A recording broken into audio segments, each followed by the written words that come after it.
Hello students, a warm welcome to all of you. In this video we will discuss about chapter 9 of class 8. This chapter is force and pressure. We will discuss about force, pressure, atmospheric pressure, contact and non-contact forces and pressure extended by liquids. These are highlights of our chapters.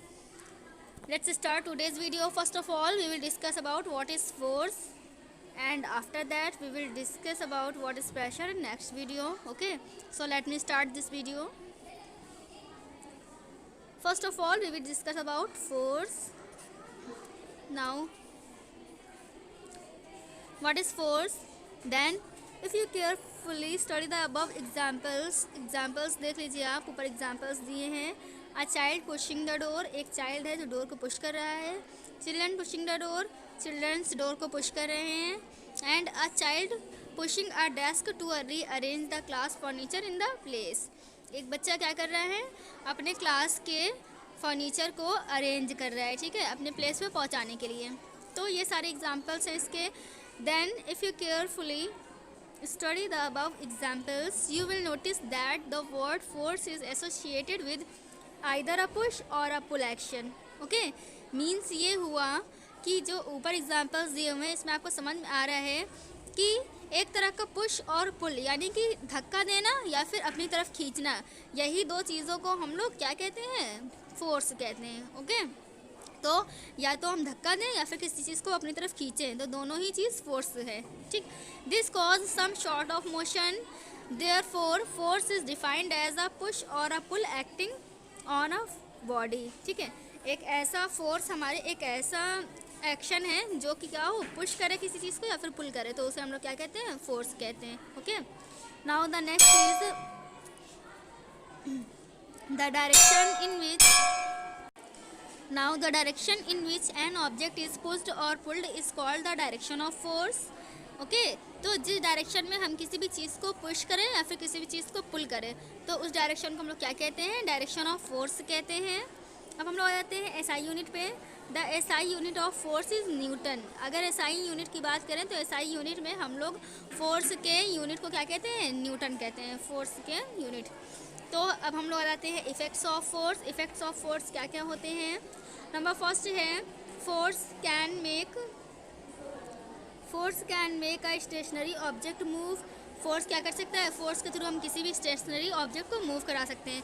बाकी इसके अंदर की internal detail बहुत ही easy, वो आप लोग पढ़ लीजिएगा. मैं सिर्फ आपको हेडिंग पढ़ा रही हूँ. ठीक है, इसकी हेडिंग में क्या लिखा हुआ है? फोर्स कैन स्पीड और a moving body either increase और डिक्रीज और स्टॉप. फोर्स क्या कर सकता है? किसी भी मूविंग बॉडी की स्पीड को इंक्रीज़ कर सकता है, स्पीड को, या फिर डिक्रीज़ कर सकता है, या फिर उस मूविंग बॉडी को स्टॉप भी कर सकता है. ओके, तो फोर्स में ये सारी कैपेसिटी होती है. थर्ड पॉइंट हमारा हो जाएगा,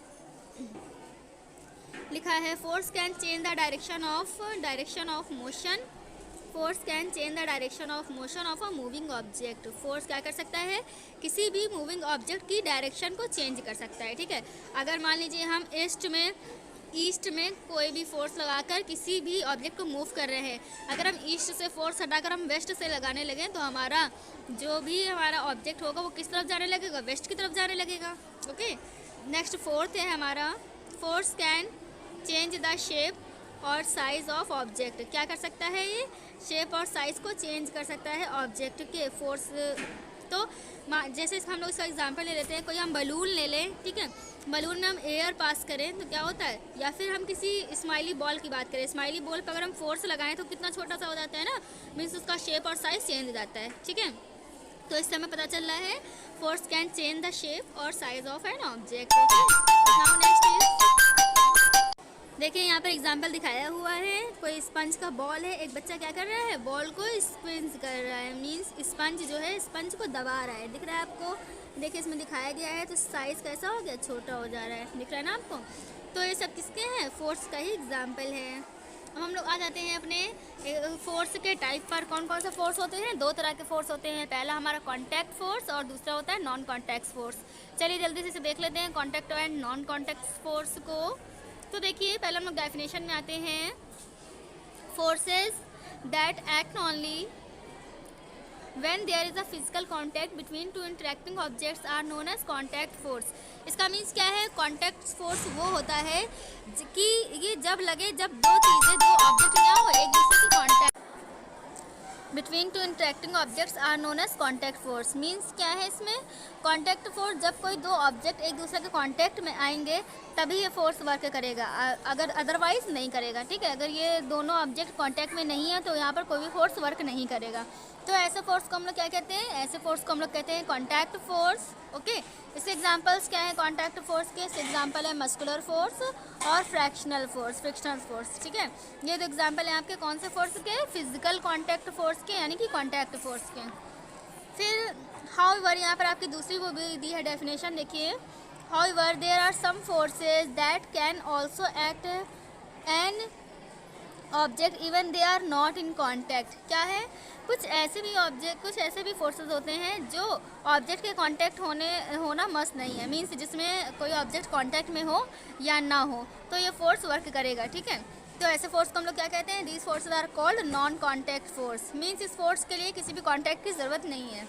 तो इसका एग्जांपल क्या है? इसका एग्जांपल है आपका ग्रेविटेशनल फोर्स, मैग्नेटिक फोर्स और इलेक्ट्रोस्टैटिक फोर्स। ओके, तो ये तीन एग्जांपल्स है किसके? हमारे नॉन कॉन्टैक्ट फोर्स के। तो यहाँ पर मैंने कॉन्टैक्ट और नॉन कॉन्टैक्ट दोनों बता दिया आपको। अब हम लोग आ जाते हैं टाइप्स ऑफ कोर्स पे।